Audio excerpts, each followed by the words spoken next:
Thank you. So my name is Chan Cheah. I'm a professor of hematology at the Charles Gairdner Hospital in the University of Western Australia in Perth. I'm going to be talking about treatment options for patients with mantle cell lymphoma who have disease progression following exposure to covalent BTK inhibitors. So this is becoming an increasing problem for patients with mantle cell lymphoma.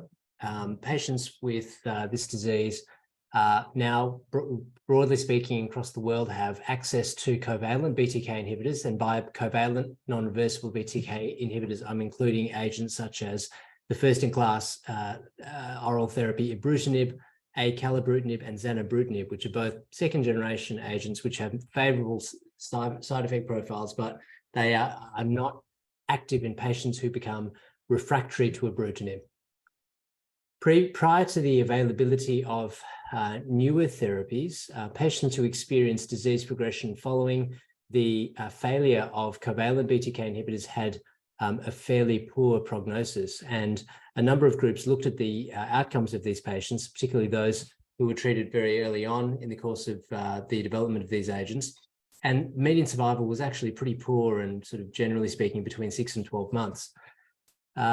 It's become clear that, at least in the UK and Europe and the US, with the availability of brexacaptogene autoleucel or Tecartus, which is a CD19 CAR T-cell construct, the use of cellular immunotherapy has proven to be a pretty successful way of treating patients with covalent BTK inhibitor-resistant disease.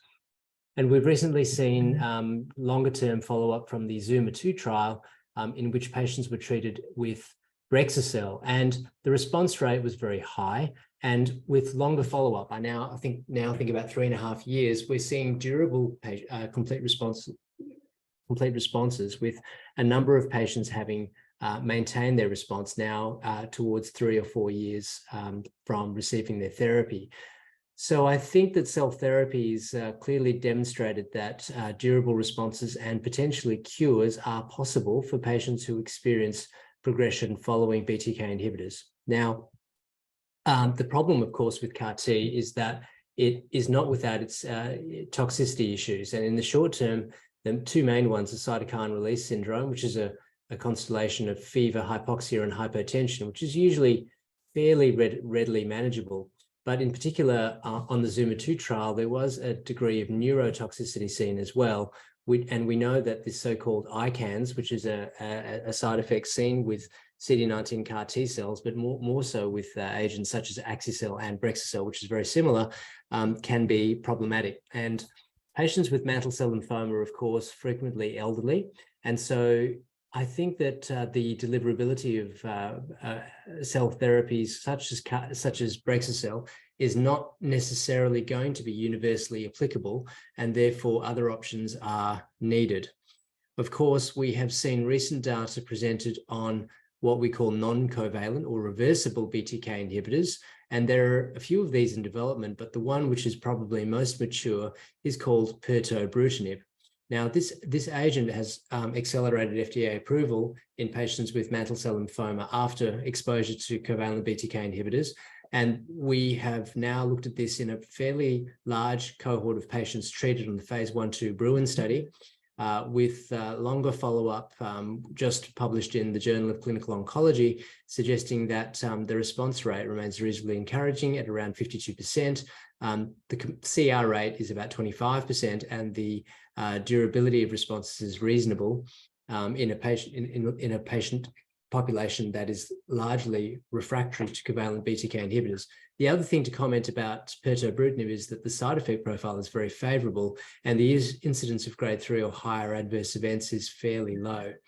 So this would be a broadly applicable oral once-a-day therapy, which is, again, retains activity in patients with adverse risk features such as pleomorphic blastoid histology and high-risk biology such as TP53 mutations and the like. And you'll see some of these data presented at summer congresses just shortly. Finally, I'd like to touch on bispecific antibodies, and we've seen a little bit of data around glofitamab. It's preliminary yet, and the follow-up remains fairly short. Glofitamab, of course, is better known for its activity in diffuse large B-cell lymphoma, and it is highly active in mantle cell lymphoma as well.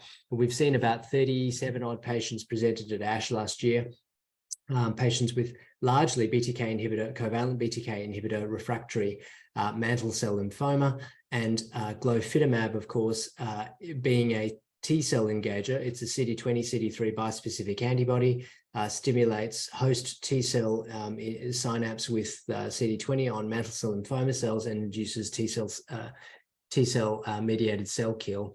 And the side effect profile is in some ways has some similarities with CAR-T in terms of the CRS and the ICANS. And the CRS does seem to be a bit more with mantle cell lymphoma compared with large B-cell lymphoma. It tends to occur very early. So CRS and ICANS both tend to be early things with glofitamab, so it's quite predictable.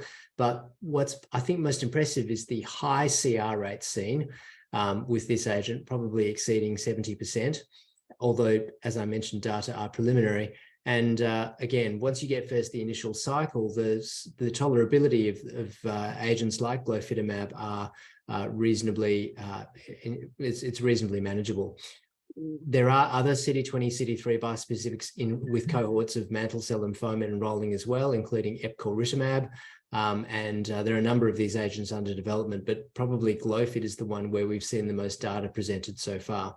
So just to wrap up, that there are quite a few new classes of agent which are looking active in covalent BTK inhibitor refractory mantle cell lymphoma. Not all of them are globally available, but many of them would be available in the context of clinical trials, and I would encourage enrollment of any patient experiencing progression following covalent BTK inhibitor on a clinical trial wherever possible. Thanks for your time.